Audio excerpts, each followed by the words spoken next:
Hello everyone, study tube the learner choice में आपका स्वागत है। आज हम कंप्यूटर क्विज की सीरीज का 6वां क्विज करने वाले हैं। ठीक है, आप स्क्रीन पे देख पा रहे हैं। आज हम 6ठा क्विज करने वाले हैं। ठीक है, इससे पहले हमने 5 क्विज किया हुआ है। अगर उन 5 का वीडियो आप देखना चाहते हैं तो प्लेलिस्ट विजिट कीजिए, वहाँ पर आपको मिल जाएगा।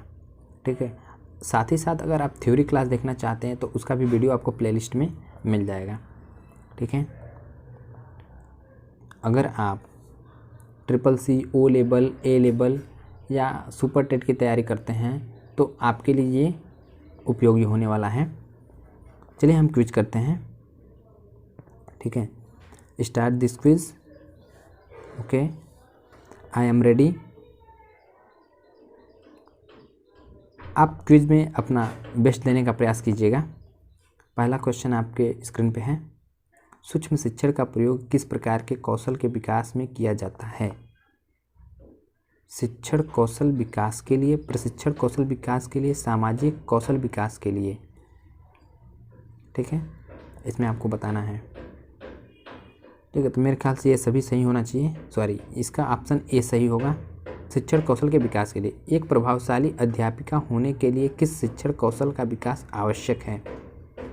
अच्छी शिक्षा देना, समय पर विद्यालय जाना, प्रत्येक बच्चे के साथ संपर्क स्थापित करना, अध्यापक स्टाफ के साथ संपर्क स्थापित करना। तो इसका ऑप्शन मेरे ख्याल से तीसरा सही होगा और सही भी है। शिक्षक छात्र नियंत्रित अनुदेशन विधि में क्या क्या शामिल है? प्रश्नोत्तर विधि, अन्वेषण विधि, सामूहिक वाद विवाद विधि, उपयुक्त सभी। तो मेरे ख्याल से इसका उपयुक्त सभी सही होना चाहिए। सही भी है। प्रभावी शिक्षण प्रक्रिया में सबसे महत्वपूर्ण कारक क्या है? प्रत्येक विषय पर ध्यान देना, पाठ्यक्रम का समय पर पूर्ण होना, समय समय पर परीक्षा लेने, उपयुक्त सभी।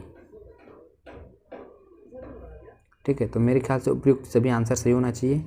सॉरी, पाठ्यक्रम का समय पर पूर्ण होना यहाँ पे सही होगा। एजुकेशन टेक्नोलॉजी शब्द का प्रयोग सर्वप्रथम किसने किया? जॉन वान न्यूमैन, ब्रायन मूर जोन्स, हर्मन होलरिथ और जैकवार्ड ब्लूम। इसका तो मुझे कन्फर्म नहीं है। ठीक है, इसका ऑप्शन सेकंड सही होगा, ब्रायन मूर जोन्स। शैक्षिक तकनीकी का प्रमुख कार्य क्या है? ठीक है, जो एजुकेशनल टेक्नोलॉजी है उसका प्रमुख कार्य क्या है? शिक्षण प्रक्रिया में जटिल वाक्यांश का प्रयोग करना, उपयुक्त में से कोई नहीं। शिक्षण प्रक्रिया को सरल और रुचिकर बनाना, शिक्षण प्रक्रिया को लंबा बनाना। तो इसका ऑप्शन 1 सही हो जाएगा।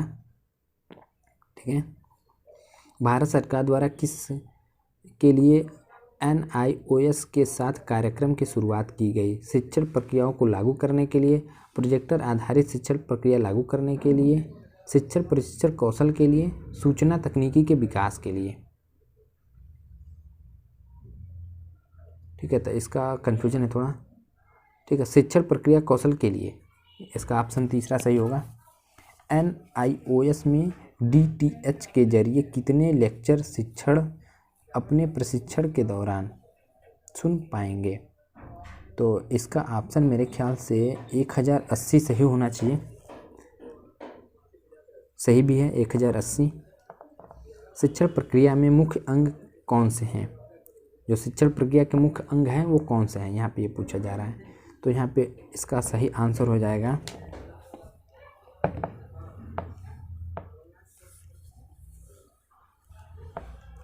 उपयुक्त सभी, यानी ये सभी। कक्षा शिक्षण के शिक्षण सूत्र का नाम क्या है? ज्ञात से अज्ञात की ओर, सूक्ष्म से स्थूल की ओर, उपयुक्त दोनों, इनमें से कोई नहीं।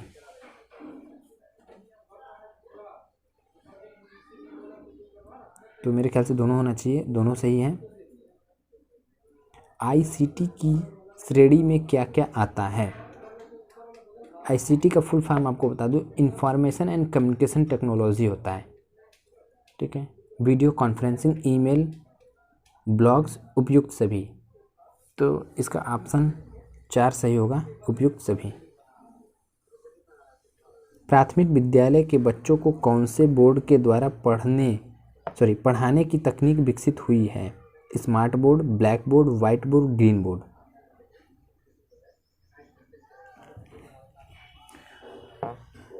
तो मेरे ख्याल से ए सही होगा, स्मार्ट बोर्ड सही भी है। सूचना तकनीकी का प्रयोग विद्यालय में किस उद्देश्य से किया गया है?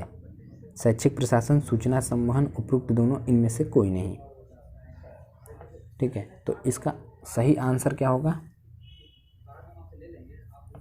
सही आंसर तीसरा होना चाहिए इसका, और सही भी है। इनसेट की शिक्षा योजना शुरुआत कब प्रारंभ की गई थी? ठीक है ना, यहाँ पे पूछा जा रहा है इनसेट की शिक्षा योजना कब शुरुआत की गई थी या प्रारंभ की गई थी। तो नवंबर 1983, अक्टूबर 1983, दिसंबर 1983। इसका सही आंसर होगा मेरे ख्याल से अक्टूबर 1983, सही भी है। विश्व में सर्वप्रथम सूचना एवं संप्रेषण शब्द का प्रयोग कब किया गया था? ये तो कंफ्यूजन में है। सूचना एवं संप्रेषण शब्द का प्रयोग किस वर्ष किया गया था? मेरे ख्याल से 1960 से होना चाहिए, 1950 सही है इसका आंसर। शिक्षा विभाग द्वारा किस सॉफ्टवेयर का निर्माण किया गया है?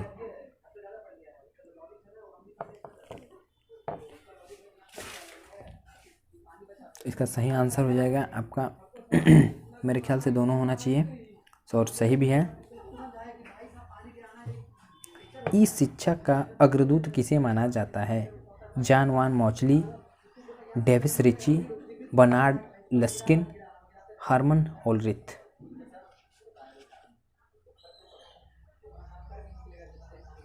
तो इसका ऑप्शन कंफ्यूजन है, सही भी है, बर्नार्ड लस्किन। ठीक है, तीसरा ऑप्शन सही हो जाएगा इसका। ई शिक्षा में ई अर्थ क्या है? जो ई शिक्षा होता है उसमें ई का अर्थ क्या है? Electronic, electrical, economic, erasable. तो इसका सही ऑप्शन ए हो जाएगा, इलेक्ट्रॉनिक। निम्न में से कौन टेक्नोलॉजी कॉन्फ्रेंसिंग निम्न में से कौन टेल कॉन्फ्रेंसिंग के विभिन्न प्रकार हैं? श्रव्य, दृश्य, कंप्यूटर, ये सभी। तो ये सभी यहाँ पे सही हो जाएगा टेल कॉन्फ्रेंसिंग में। ज्ञानवाणी का प्रसारण कब से शुरू किया गया था? ज्ञानवाणी का प्रसारण कब से शुरू किया गया था? मेरे ख्याल से 1 मार्च 2000 से, सही भी है। सीखने के नियमों को अनुदेशन विधि में बदलने की प्रणाली क्या है? जो सीखने के नियम हैं उनको अनुदेशन में बदलने की प्रणाली क्या है? Program instruction, program internet, process instruction, इनमें से कोई नहीं। तो मेरे ख्याल से इसका ऑप्शन सही होगा ए, सही भी है, प्रोग्राम इंस्ट्रक्शन। प्रोग्राम इंस्ट्रक्शन की अवधारणा का विकास किसने किया था? Pascaline, Sidney Pressey, Bernard Luskin, Alan Turing. तो मेरे ख्याल से इसका ऑप्शन सही हो जाएगा सेकेंड, सिडनी प्रेसी। तो सिडनी प्रेसी ने प्रोग्राम लर्निंग पद्धति का विकास किसके द्वारा किया गया? देखिए वहाँ पे प्रोग्राम इंस्ट्रक्शन था, यहाँ पे प्रोग्राम लर्निंग है। तो प्रोग्राम लर्निंग किसके द्वारा किया गया था?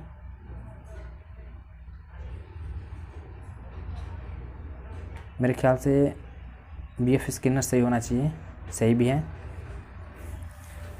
टेलीफोन द्वारा बैठक या संगोष्ठी का आयोजन क्या कहलाता है? वीडियो कॉन्फ्रेंसिंग, टेल कॉन्फ्रेंसिंग, उपयुक्त दोनों, कोई नहीं। तो क्या होगा यहाँ पे, आपको नाम से पता चल पा रहा है कि क्या होना चाहिए।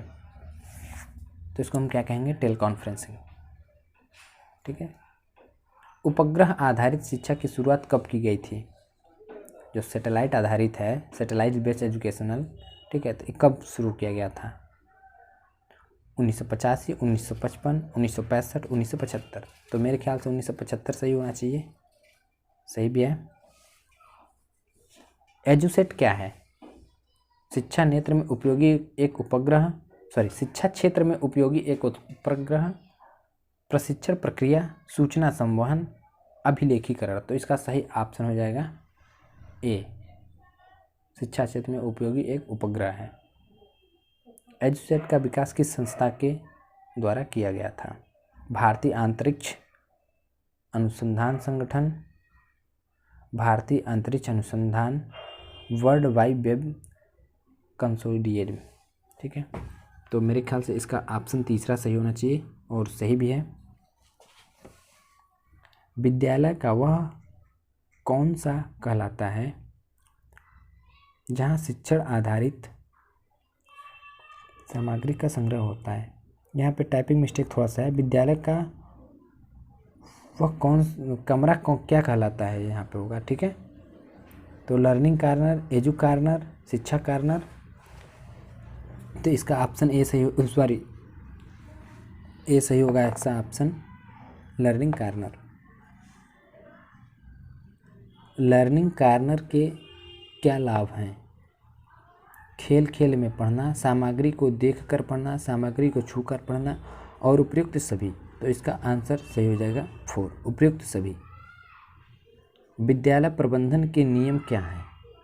नीति निर्धारण का नियम, कार्य विभाजन का नियम, दोनों।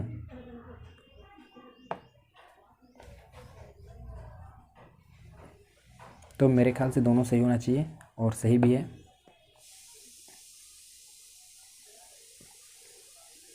शिक्षण मशीन का आविष्कार किसने किया था? Sidney Pressey, Jacquard loom, Alan Turing, Charles Babbage.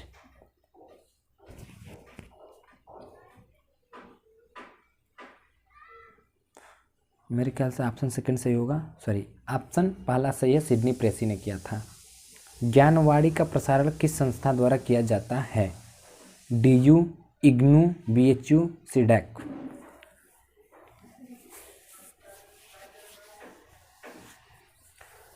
तो इसका प्रसारण किया जाता है किससे? इग्नू के थ्रू। पहली बार ज्ञानवाणी का प्रसारण कहाँ से किया गया था? जो फर्स्ट टाइम ज्ञानवाणी का प्रसारण कहाँ से किया गया था ये पूछा जा रहा है। ठीक है, तो इसका सही ऑप्शन हो जाएगा ऑप्शन नंबर 4, लखनऊ।